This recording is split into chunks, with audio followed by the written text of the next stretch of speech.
All right, welcome back to Digging Deeper. I'm here with Brandon Grant. Yes. I'm so thankful that you allowed me to use the restroom here at the church and got me off the street. It says here you're a pastor, philanthropist, and horticulturalist. A philanthropist. That's nice. And I hate green thumb stuff. I kill Well, stuff. you have like a massive lawn now, though, that you have to mow. I have not mowed in 12 years, and I have a rider. Like I feel like I moved up in the world. I have a riding mower. Do you wear my cargo shorts? Not mine, but cargo shorts and white tennis shoes. I wear Pete's cargo shorts. I miss you so much. I just wear your pants all the time. I was like, where did my cargo shorts go? Brandon's wearing them on his mower. What is going on right now? Just the dadness of a riding lawnmower, I guess. All right, so we're back, and we're just this last week was our final Sunday before our new lead pastor comes in, and had an opportunity to talk a bit about the past, Mike and Colleen Crandall, all the cool stuff that came before, and just worked out that you were here. Yeah. Family camp up in Lake Forest, and so it was cool just to have you come up as well, and it was the whole day of just turning the page, start something new. So I thought it'd be fun to maybe even just connect on Digging Deeper, get an update. Yeah. And a lot of people probably want to know more what's going on. And so I thought maybe we could just talk about that a little bit. Here's where I want to start, just because I sometimes get these kind of questions, and I was like, hey, just answer them. I've had a few people ask me about the church you went to. Yeah. Things like, what is a Christian church? How big is Eastview? Like, what kind of church is it? What's it like there? Yeah. I don't know that we've ever really had a chance to say that. Like, you've now been there for a while, but you worked there before. I don't know. Just maybe start there. What is Eastview like? What kind of church is it? Eastview is a non-denominational Christian church, and so which kind of is a denomination. It's kind of a denomination. Yeah. So like. They have their roots in what's known as the Restoration Movement. And the Restoration Movement really was like, I don't know a lot about it, but more of trying to like. It's okay. You're just pastoring one of the churches. Well, but they don't really, it never came up at all in interviews, but it has roots in this group of reformers that really wanted to kind of come back to like just to do Bible things, Bible ways and stuff like Stone that. Campbell. Yeah. And so, the two big tenets of the Restoration Movement, which one is still prominent at Eastview, the other is not. But one was baptismal regeneration, which is being baptized for salvation. Mm-hmm. That was a part of the Restoration Movement, and then taking communion every single week. So, like, if you ever see something that says so-and-so Christian church, the Christian isn't just identifying the religion. Usually it is something of the Restoration Movement, and you're likely to have communion a part of every one of the services. And so that's something that it's interesting. I kind of floated like, what if we did this occasionally versus every single week? Blank stares. And then I got on a plane to San Diego. I'm waiting to hear what they say. So anyway, it's 70 years old. It started in that movement, but over the last probably 40 years, the pastor before the pastor I just took the place of, his name was Gary York. He did a lot of shifting from kind of that origin and made it more ecumenical, more non-denominational in that regard. And so the church under his leadership grew to a couple thousand. And then the guy I replaced, his name is Mike Baker. The church grew to about 5,000 or something like that. And now it is a church, probably there's about 4,000 in attendance on like in person and a couple thousand online. So it went from 5 to 4 when you showed up? No, it went from 5 to 4 when a lot of the crap hit the fan there. It's because it's been, so just for timeline, we don't need to get into the details of all the stuff, but it was last March, right? So over a year and a half almost? So Mike resigned sometime in like, I think it was February of 2023. Yeah. It's almost a year and a half. Yeah. And so it was all the way up until you started July 1st. So that was almost a year and a half. Yeah. So when people, here at Rise, a lot of people have never been through a transition before. And for some people, like 5-6 months felt like, oh my gosh, it's taking forever. It's like, well, in retrospect, actually. Yeah, and even right now, like it's funny because I chose to not start preaching. So I started having meetings and doing things probably the third week of June, because I got there the first week of June moving. Officially started July 1st, but I said I didn't want to start preaching until August 4th. One, because I knew I had this trip, I'd be out here, but also just trying to learn. But essentially I start on July 1st and everybody's like, we've been waiting so long. And I was like, and he's not going to be on stage and preach for another month. And so like, you can kind of feel that like, we're just ready for like some type of consistency and normality because they've been waiting a long time. So other than communion, if someone visited Eastview, what would be similar to Rise and what would be different?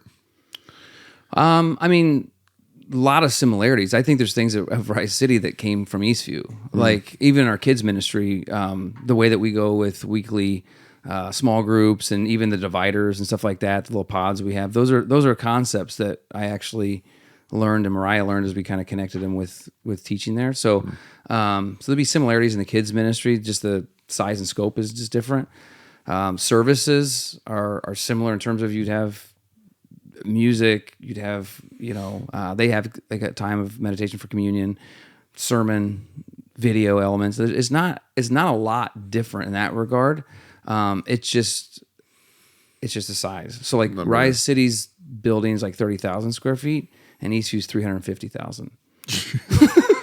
And part of that though is like, but it's land there. It's available. A lot of land, yeah. Yeah, there's so much land. Like baseball fields. Yeah, there's sports ministries and stuff like that. And there's a gymnasium that's a part of the church building, and then there's a second campus as well on the other side of town. That's kind of an older church building that they I think purchased 6 years ago, and so that reaches a whole different demographic of people. But it's probably 30 or 40,000 square feet. It's more comparable to Rise City in terms of size. Wow. So, and then you have Eastview, what it is, and then we make a lot of jokes, but I lived in Bloomington for 4 years. You've been there a lot. But like in all seriousness, like I think some people are kind of curious, like, you made a comment to me the other day about how everyone just thinks you live in Chicago, which is normal, because like most of the population is in the city. But you're not in Chicago. It's about we're 2 hours, two and a half hours south. What is the Chicago. town like?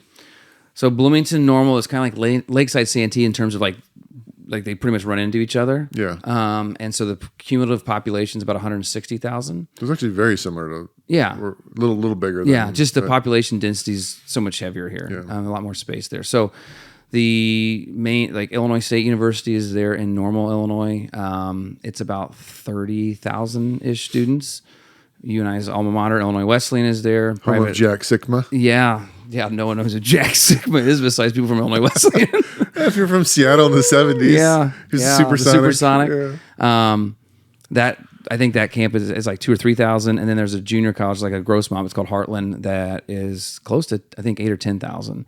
So with 160,000, there is close to 40,000 or 50,000 college students, which makes the community fairly diverse for being in Central Illinois, just because of the student population. A lot of people do come down from Chicago.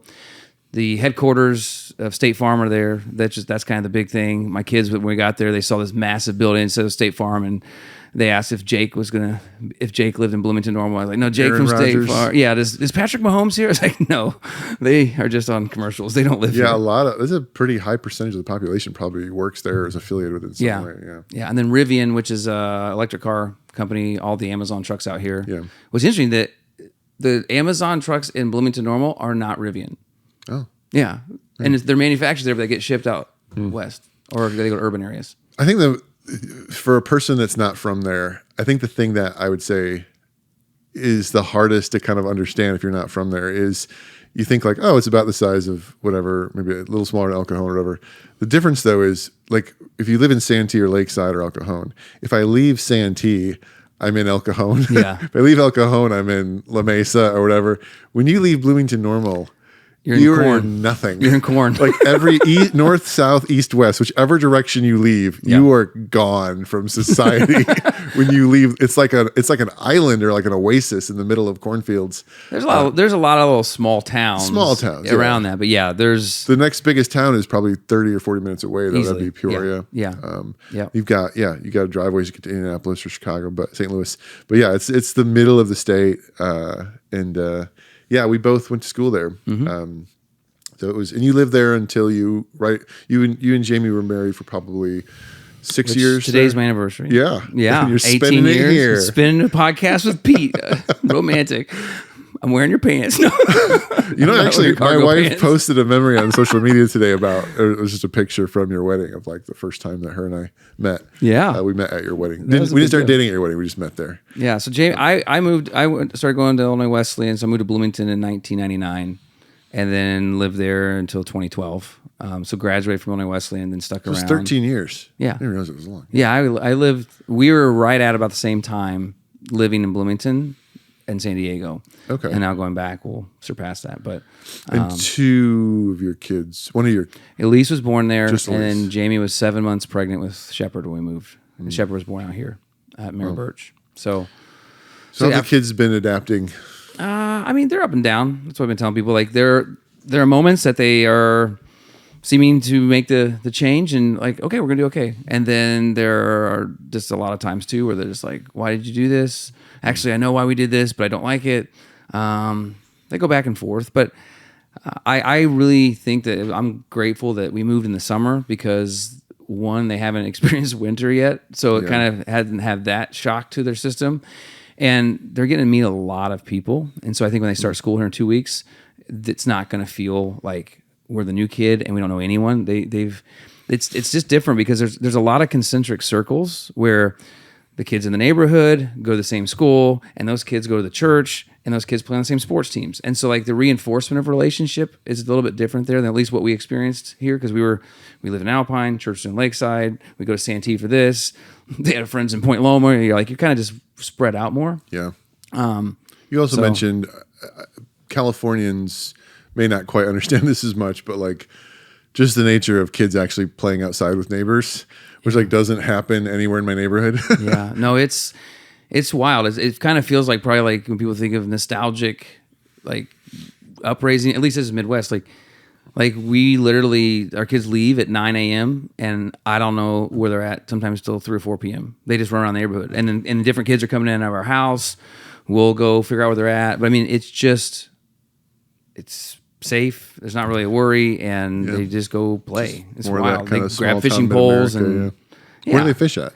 So we have a few different ponds like near our neighborhood, and so they and I don't know how. I was telling Ben, I was like, I don't know how often these ponds get fished because the kids catch a ton of fish. Like I don't remember fishing like we were like, hey, I went fishing for an hour and caught 10 fish. You're like, what? But Because no one else is they're overpopulated, maybe? I guess so. Yeah. So they're thinking it's amazing. I don't have those memories of fishing. That's why I didn't like fishing, because I would do it for 3 hours and not catch anything. Yeah. But so it's fun. Other than people, what have you missed the most in 2 months? Oh gosh.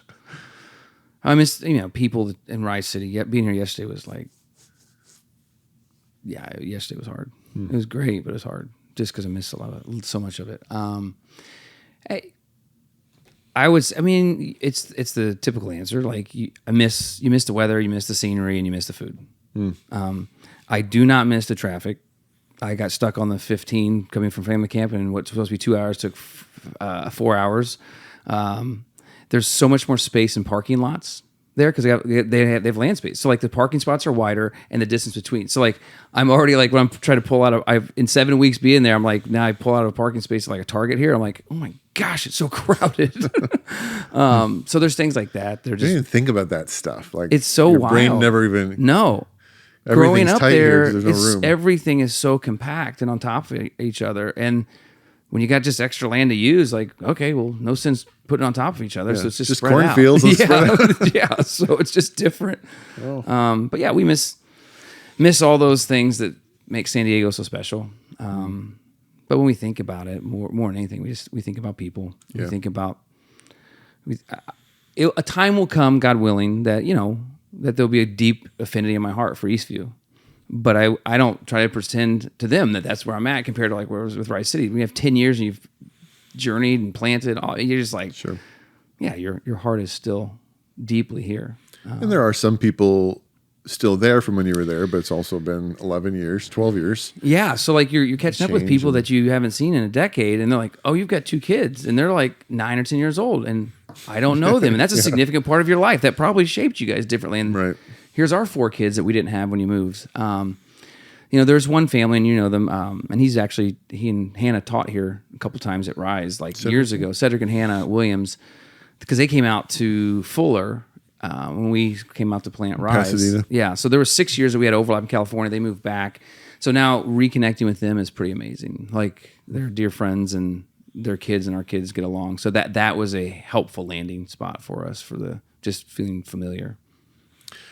So when you live in San Diego and you have a day off, take your pick. Yeah, lots of options. What do you do in Bloomington with day off? I haven't had a day off yet. I mean, you probably Fish. mow your lawn. Definitely mow your lawn right now. People like Shop for new fish. cargo pants. Yeah. I don't know how the cargo pants thing became a theme in this. You have people over. Yeah. I mean, there's a Hang lot out. of time you just hang out, and then there's places you can go eat and all that kind of stuff. There's lots of parks. So if you have younger kids, lots of people at parks. There's a thing called the Constitution Trail. People take walks and ride bikes and all that kind of I stuff. remember a lot of restaurants in Bloomington. Yeah. A lot of restaurants. Tons. Because it is that kind of like white collar, middle class Yeah. area that, that's one thing I remember from Bloomington Normal is just because I lived in an even smaller town in Cornfields Yeah. growing up. So coming down to Bloomington was going to the big city for me. That's as how a it was kid. for me. My Yeah. hometown was similar, like 6,000-7,000. Then came there, and I was like, "This is mad. There's a mall. There's 2 malls. and a movie theater." Like, that was a big deal. Yeah. Because there's the smaller mall and then there's the bigger mall. I just remember that. Here's why I remember that. Illinois State used to get like big acts. And Chris Rock came once. And I just remember he made fun of the mall that was next to our house. And I was like, yeah, that mall does suck. Chris Rock's awesome. I don't know. And I then remember Will that. Smith punched him in the face for it. Years later, he didn't know it was coming. I thought about you a couple times. Movie theaters. I don't go to movies very often, but we went and watched Inside Out 2 or whatever when it came out. I heard that was really good. It was good. I liked it. Tickets for the whole family, every ticket on a Friday night, opening night, were $5.50 a ticket. All right. So it was like, we just paid $32 for the whole family to watch that movie. I was like, my I'm pretty goodness. sure that would have been maybe 2 tickets. I think there's 16 now. Yeah. Yeah, I haven't. Oh, man. That was wild. crazy. I think it's because it's near the university and they make it cheap for the college students too. But I was like, that's wild.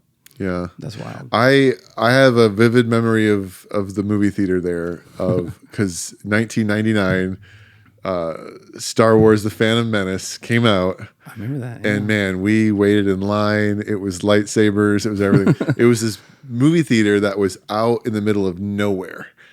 And that was 1999. And the last time I was in Bloomington was probably a couple of years ago. I don't remember, but I just remember having this weird moment where we were out in that side of town and it wasn't out in the middle of nowhere anymore. It was like there's lots of stuff and you're like, I just remember this being massive cornfields and emptiness, and then it grew. Well, here's a wild story. Levi Gundert, our chairman of our elders, texted me like 2-3 weeks ago. He's like, I didn't know I was even in your town. I'm actually in Normal, the Chick-fil-A. Do you live here? He didn't even know he just pulled off to like get there. Off the exit, yeah. Yeah, and I was just like, I didn't get to see him. I was like, I can't make it over there, but Yeah. so No, that's cool. Well, I know it's a lot of changes, but how about it is- you? I'm not living there. No, not that. I mean, turn to the other direction. Like, you've been an interim pastor for the last 6 months. Bobby starts this week. Yeah. How's that been for you? Good. What's that like? It's been fun. I've enjoyed it. It's been a really fun season. I've had a lot of people. I'm sure I bring this upon myself. I know that I do, but a lot of people are like, "Oh, are you, you finally ready for this to be over?" And all, like as if it's some big burden. And it's like, I'm excited for Bobby, but no, I've been energized. I've had a lot of fun. I've enjoyed it. it's just, I would say, like, I made this comment on the stage yesterday.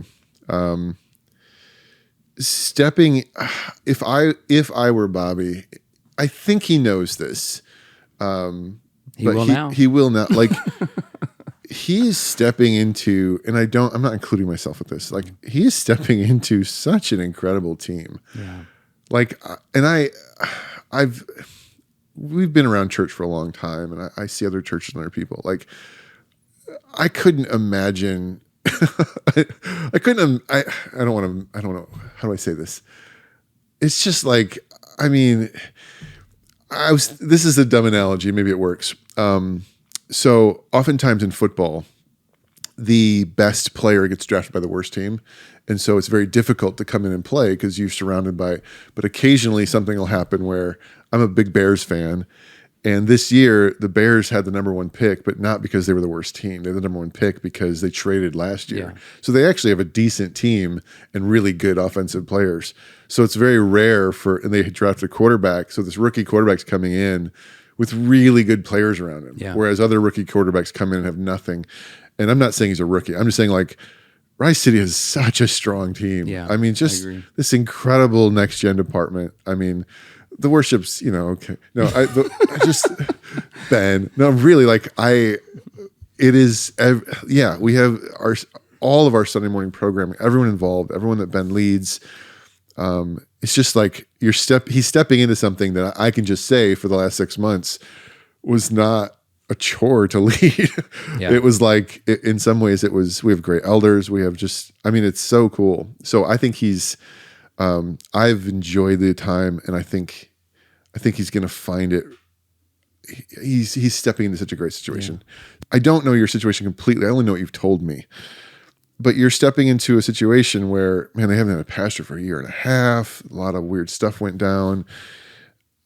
I mean, I think, like, for here at Rise, it's not like, oh, if we could just get something or change something. It's like, I think we're just excited to just, like, keep going. Yeah.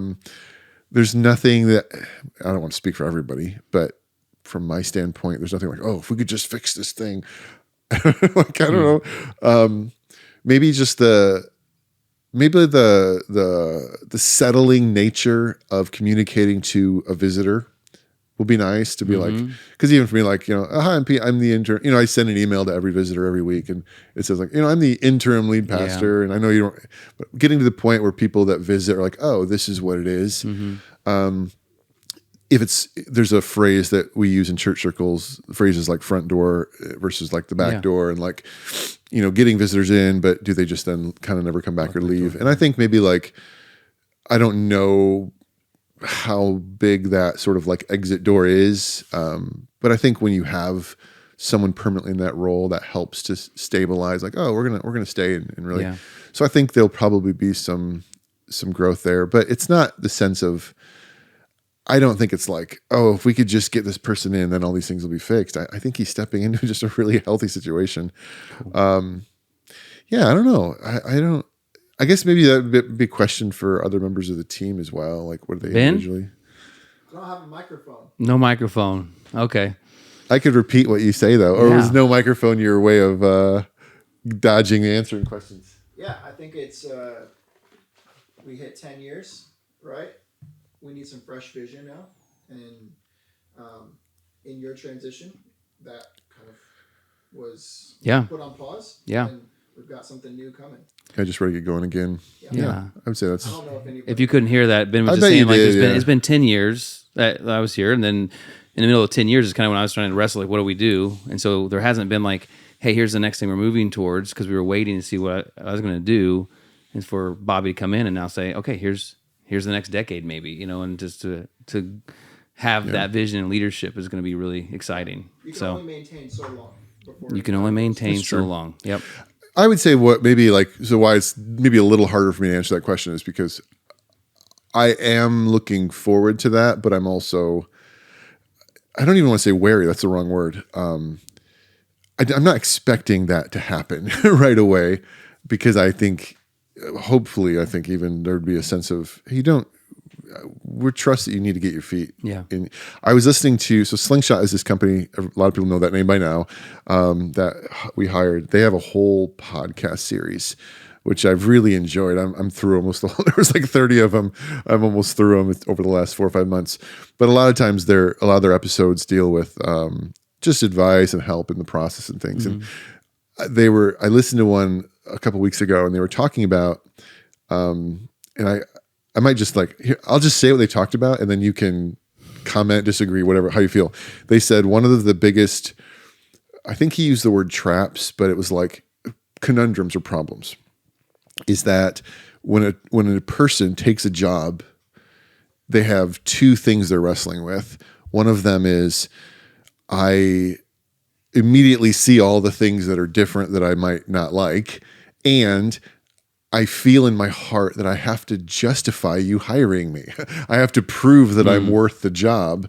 And so what that leads to is a lot of activity early on, when on the other side, the church is usually just like, we just wanted you to come in and get to know us and not, make all these changes. And so they talked about that tension of stepping into the new role and feeling like I have to do stuff. I have to, come on.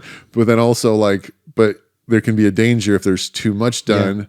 Yeah. Are you feeling those feelings at all? Are you wrestling with that? Is that kind of, I don't know, any of those thoughts? I can see where that tension would come. I think because I'm relationally wired, my goal right now is, how do I meet so many people? So I'm thinking less about the things that need to move forward and change as I am just, how do I get to connect with people to understand what changes probably need to be made. But I would say that the advantage for people, at least what I would think, the advantage for people in a role like lead pastor, ministry, teaching pastors, you're probably going to be, I feel more pressure on the evaluation that's about starting to come this Sunday when I start preaching. Because that's their main. That's the big way they see. Yeah, they're going to evaluate that. And so I feel like this weight of got to bring your A game. What's the best sermon you've ever written? Because they want to know, was it worth it to hire him? And we've been waiting for a while. And no one has said that, but that's what my internal dialogue at times. But I think there's an advantage of just saying, I don't need to make changes immediately. And I can, just in terms of being a new voice, will feel like change for people, and let that be what I hope is what kind of helps the people say for a while, there is a change, because they're hearing a new voice consistently. But then while that's taking place, starting to learn, meet people, and then understand what changes do need to be implemented down the road. And I think we've always said this, people say this not just at Rice City, we've said this always, people say just in hiring process, usually the first 90 to 120 days of someone being hired is they have the freshest eyes. And so it's really important to try to get their perspective, because they're just not inundated in the culture already. So I've been taking tons of notes on everything, and I'm going to and continue. And I've got this huge list. And then probably after 60 days, I'll start evaluating, okay, which of these things really need to I feel need to start to shift. But right now I'm just kind of processing internally. And as I start to preach, think that that's going to be what people process as the change. And I know there's more change down the road. Yeah. So I think that's really good. And for people that maybe just to make that kind of almost personal, it's similar to the way that you can take this almost kind of a gross way. Your own house, when you live in your own house, you don't pay as much attention to things how does it smell? Is it clean enough? Because you just live there. Yep. And then a visitor comes in and is and you need those visitors to come in and go, oh crap, we probably should repaint, or that is a weird smell in this room. Well, we just moved in a new home, and it was a custom home that someone built 25, 30 years ago, I think. And it's wild because there's so many things we're why did they do that? Why did they do that? What was this? Yeah. And for them, they live there. They live there. Yeah. It made sense to them. They built it around themselves.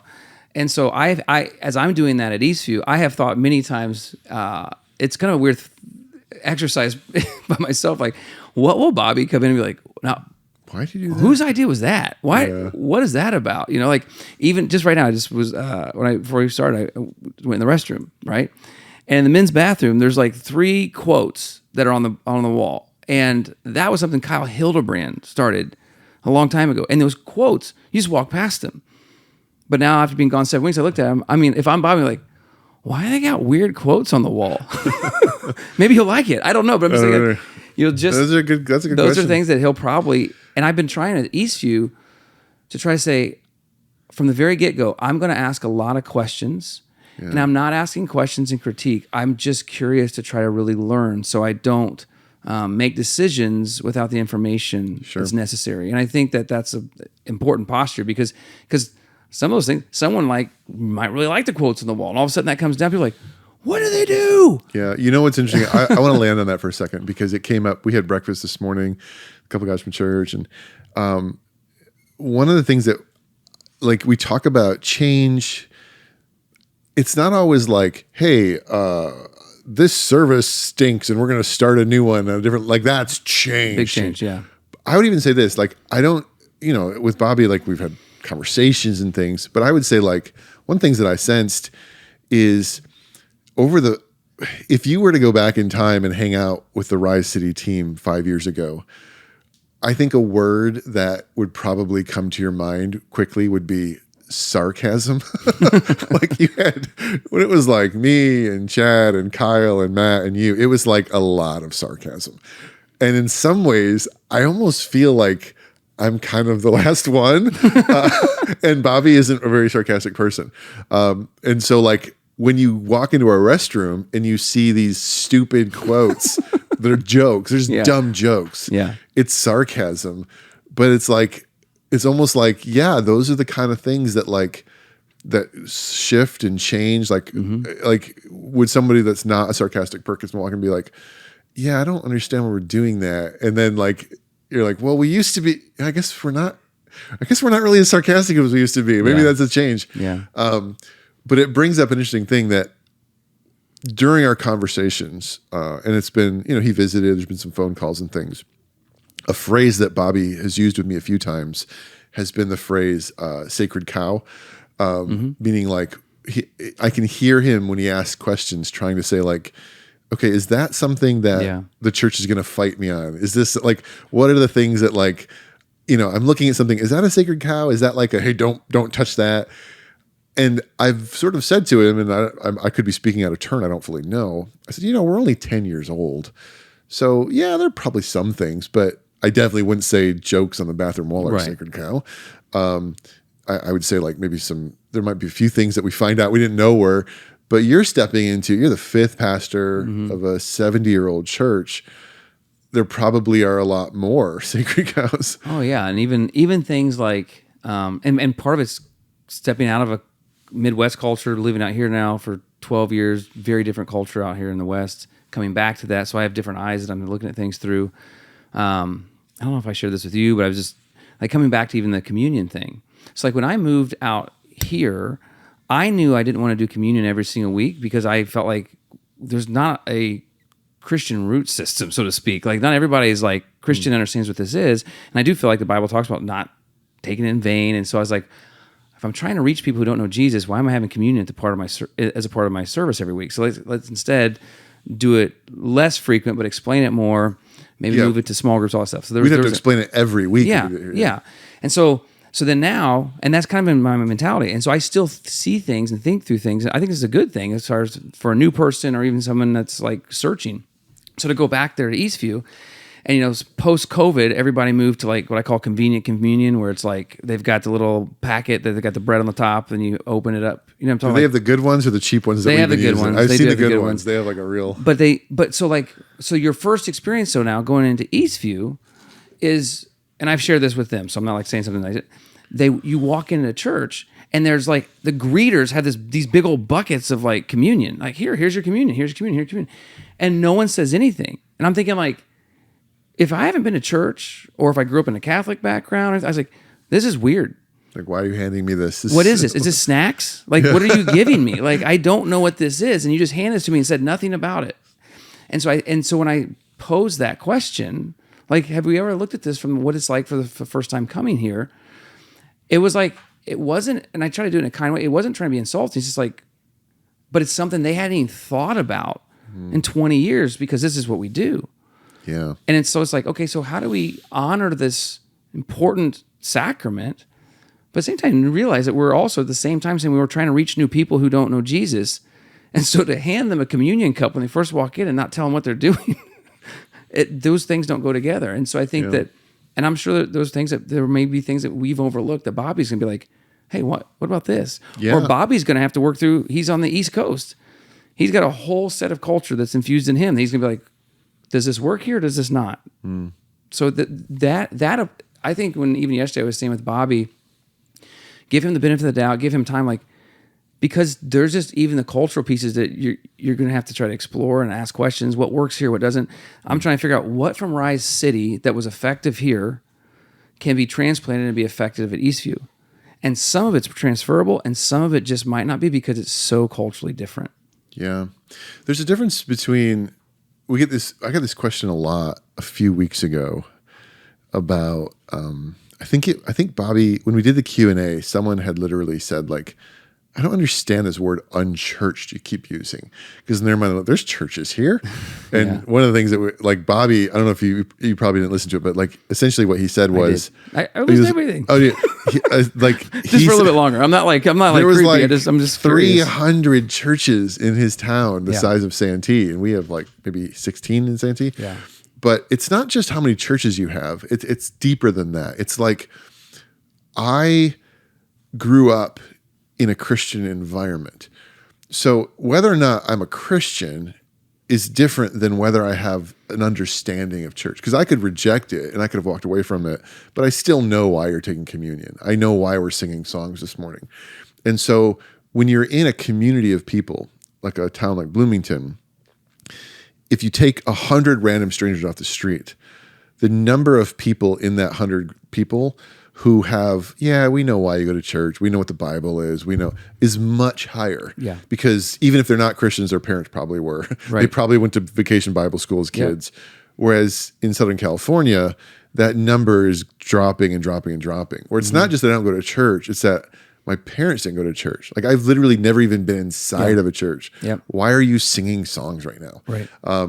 So it is a different environment to be in a town like Bloomington Normal, where you do have a much higher percentage, but to also acknowledge, and this is such an important part of someone like you stepping in there to say, hey, just to be clear, it used to be, but even here in Bloomington Normal, these numbers are dropping. Yes, and absolutely. We can't keep assuming that people know this stuff. And because it's a college town, there are lots of Gen Z, college students that are coming in. They do not have a background, or they come from Chicago and in more urban areas. Usually, there's less people that attend church and things like that. And I think that, like, I already knew this, but it's just different. Like when it's not uncommon for someone when you meet somebody there, it's not uncommon for one of the questions just be, what church do you go to?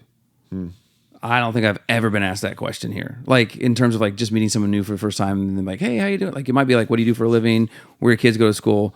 But I never get, what church do you go to? Where they ask that question. Yeah. Because it's just kind of an assumed norm for the majority. And there's a whole thing of, there's parts of that just like, well, then what's the purpose of going there? Because everybody already knows Jesus anyway. But then there's a lot of religiosity and people like that do something for the sake of tradition, but not really having the relationship aspect of really following Jesus. And so, and then the cultural landscape all over the United States is just changing, as you mentioned, to being less and less churched, so to speak. And so there's definitely still a need, but I would imagine, coming from Bobby seems to be probably near the Bible Belt area. He'll be different for his kids too, big time. I heard an anecdote. It might have been on this podcast, where they were collecting information in like Barnabas studies, and he was telling this anecdote, which it was so interesting, where a Gen Z was invited to church and said, describe it, and they said, well, it was like a short Ariana Grande concert followed by a TED Talk. And then they gave me this snack of like stale bread and some grape juice. And it was like, to say it that way is to show you have no, like, they don't know what a sermon is. Yeah. Or it's just so interesting. But if you're not constantly inviting people into your house and saying, hey, tell me what you're experiencing, then, because they won't say it. They'll just come and be like, they'll leave like, oh man, their house smelled funny. They won't. But if you need to like say like, hey, tell me what you experienced. And if you're not willing to do that, or at least bring fresh eyes in, 20 years from now, you're irrelevant. And that's, And I think that's why it's so important when you're mentioning just the staff here. Like any church, like if they have a next generation emphasis, it helps you just continue to see what's going on out there because especially with social media and everything else, like you'll get a good idea of where people stand by the kids and the teenagers in your church. Yeah. So I'm just very grateful. I feel like ECU does a great job with that. Rise, absolutely. And I think it helps us at least do our best to keep our pulse on how much are people aware and how much does it may feel like routine and mundane for us to explain this yet again. But for a lot of people, it may be the very first time. Yeah. So Side note, so Eastview's high school pastor was our intern here at Rice City. Yes, he was. And the middle school pastor is one of our best friends from college. yeah, yeah. So and he's so crew. there's some familiarity there that's actually really special. Zach Thompson is a high school guy and he did great out here. Matt McLean. It's just funny because we're from the same small town, and so for us now to be at this church and have offices like next to each other and be like, this is not what we ever saw in our future. This is pretty wild. So my mom, I think I told you when she came and visited, she walked down the hall. She saw my office on the right and Matt's was across on the left, and she just started laughing. And she's like, "This is crazy." You're not getting any work done. Yeah, I mean, Matt's the guy who invited me to church when I got arrested for drinking and driving, and so it's like, wow, things have come a long way. So Yeah, it's wild. that's cool. Yeah. Well, it's good to have you back, man. I'm sure we'll do this again. You're actually already signed up for family camp next year, so I am. They asked me to come back, so third week of July, I know we'll be at least in this area. yeah, So cool, man. But yeah. Good to have you, dude, and grateful for you. And so, You too. I guess hopefully Will Bobby be on here next week? it'll be his podcast next week. He'll be in charge. I don't know. All right. Maybe it'll be him and Ben. I don't know. There you go. Ben just needs a microphone. Yeah. But yeah, Cool. with that, thanks everybody, and we'll see you on the next episode, or Bobby will. I don't know. I'll be around. I'm still here, but we'll be back sometime. We'll make sure you're back. So until then, have a great week, everybody. See ya. See you later.